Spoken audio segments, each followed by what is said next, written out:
आज एक इमाम को सिर्फ इसलिए गिरफ्तार कर लिया गया संभल के अंदर कि सिर्फ उन्होंने अजान लाउड स्पीकर से दे दी थी। हम लोग अपने इस मुल्क के अंदर मजबूरी से नहीं रुके, बल्कि हम जो है अपनी मर्जी से रुके थे। हमारी मुल्क को आजाद कराने में क्यों डराते हो जिंदान की दीवार से? जुल्म की बात को, जहल की रात को मैं नहीं मानता, मैं नहीं जानता। हजारों लाखों मुसलमानों ने शहीद हुए थे और जो हमारे धार्मिक आका हमारे सल्लल्लाहु अलैहि वसल्लम की शान में गुस्ताखी करता है उनके खिलाफ कोई कार्रवाई नहीं। मैं उस संभल की सरजमी से आता हूँ जहाँ पर 15 दिन पहले एक संविधान को कमजोर करने का काम किया गया, 5 मजलूमों की जान ले ली गई।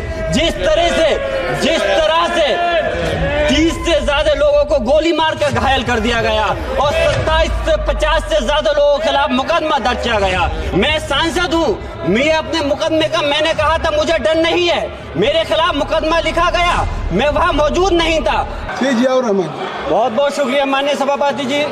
मैं आज यहाँ मजलूमों की आवाज बनकर खड़ा हूँ। उन करोड़ों भारतीय मुसलमान और अल्पसंख्यकों की जद्दोजहद और हक की बात करना चाहता हूँ जो इस देश का अटूट हिस्सा हैं। मेरे अल्फाज बंटवारे के नहीं बल्कि इत्तेहाद के हैं। मेरे अल्फाज मायूसी के नहीं बल्कि एक उम्मीद के हैं।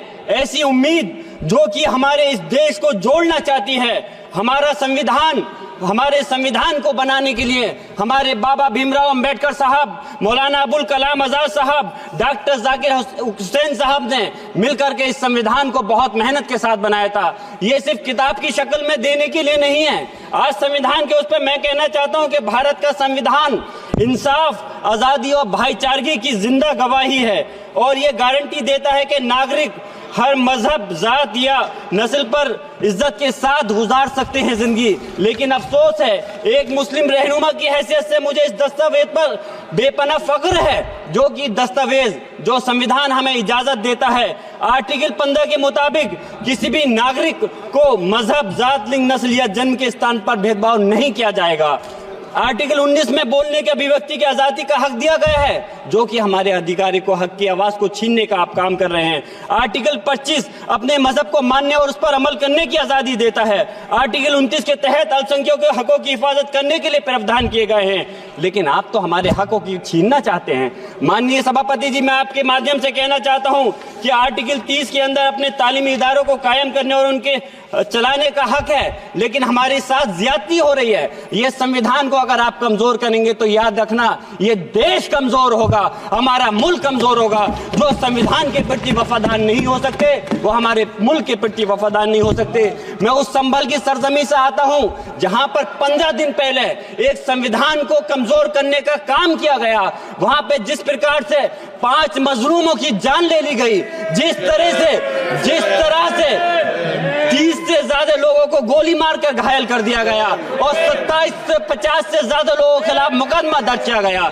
मैं पूछना चाहता हूं माननीय सभापति जी, मैं सांसद हूं, मैं अपने मुकदमे का मैंने कहा था मुझे डर नहीं है, मेरे खिलाफ मुकदमा लिखा गया, मैं वहां मौजूद नहीं था और ये मुकदमा जो हमारे चाहे विपक्ष के सांसद हो या सत्ता पक्ष के सांसद हो, आप याद रखिए जनता की आवाज हो, जनता के बीच में जाकर के आपके जवाबदेही बनती है। और मैंने अपनी जनता की आवाज को उठाने का काम किया तो क्या गलत किया था? माननीय सभापति जी, सिर्फ इस बुनियाद पे मुकदमा लिख दिया गया। आज मैं आपको बताना पॉइंट पे बोल रहा हूँ, संविधान पर ही बोल रहा हूँ माननीय सभापति जी। आज मैं चाहता हूँ उन लोगों को इंसाफ मिलना चाहिए जो जिन्होंने ज्यादती की है, उनको सजा मिलनी चाहिए। और आज एक इमाम को सिर्फ इसलिए गिरफ्तार कर लिया गया संभल के अंदर कि सिर्फ उन्होंने अजान लाउड स्पीकर से दे दी थी।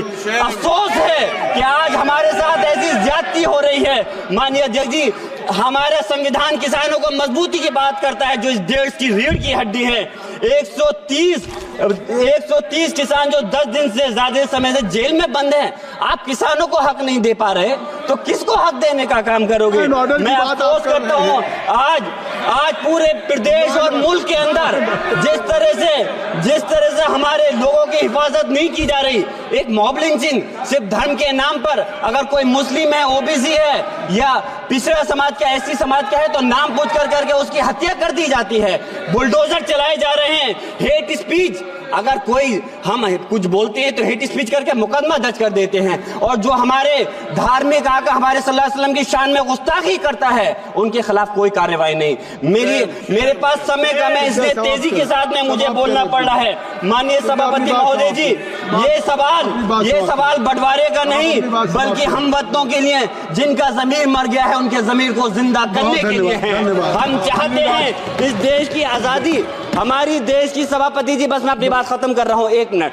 हमारी देश की आजादी के लिए मैं ये कोई बंटवारे की बात नहीं कर रहा, लेकिन हमारे मुस्लिम और हिंदू समाज सब लोगों ने मिलकर के इस देश को आजाद कराने का काम किया था।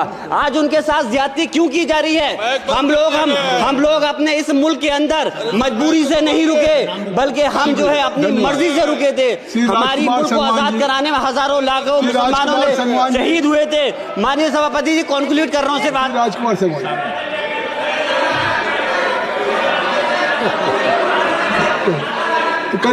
आप कंक्लूड करें ना, आप कंक्लूड कर लें।